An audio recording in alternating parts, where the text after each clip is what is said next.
si est avec beaucoup de tristesse qu'Églantine Émeillé avait partagé une douloureuse nouvelle, le 20 février dernier.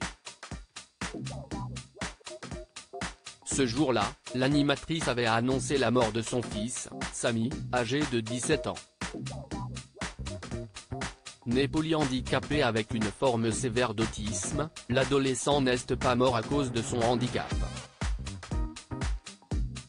Il a refait un accident vasculaire, mais de la moelle épinière. Une ischémie comme on dit, a précisé sa mère, le mercredi 24 mai au micro de France Inter. La mort de Samy a été un vrai choc pour Églantine Émeillé mais aussi pour son autre fils, Marco, né en 2003. En effet, la normalité pour le jeune homme était de s'occuper de son frère. On ne pense pas assez à la fratrie de nos enfants autistes ou handicapés. Ils sont évidemment terriblement impactés, leur quotidien ne peut pas être le même qu'un enfant normal, a-t-elle expliqué. Le fils d'Églantine Émeillé bouleversé par la mort de son frère. Depuis la mort de Samy, la vie de famille d'Églantine Émeillé a été chamboulée.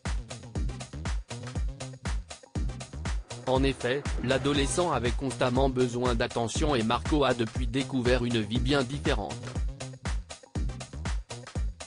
Il a découvert ce que c'était une maison calme, que de prendre le petit déjeuner avec sa mère avec laquelle il pouvait parler.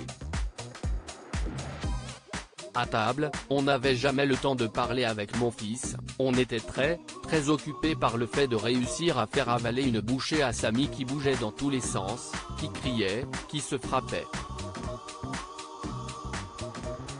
S'est souvenue la femme de 49 ans. Aujourd'hui, le quotidien de Marco n'est plus le même et le jeune homme a été bouleversé par le départ soudain de son frère, qui avait été placé dans un centre spécialisé. Églantine Émeillé a révélé, tout d'un coup, sa vie lui a changé, mais il en a beaucoup culpabilisé lui-même, énormément.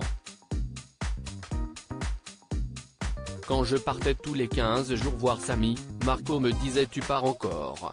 Je dis, mon amour, Samy aussi a le droit à sa maman. Oh oui, si est vrai, il a tellement pas de chance, moi, je taille tout le reste de la semaine et ce n'est pas juste. Une belle preuve d'amour.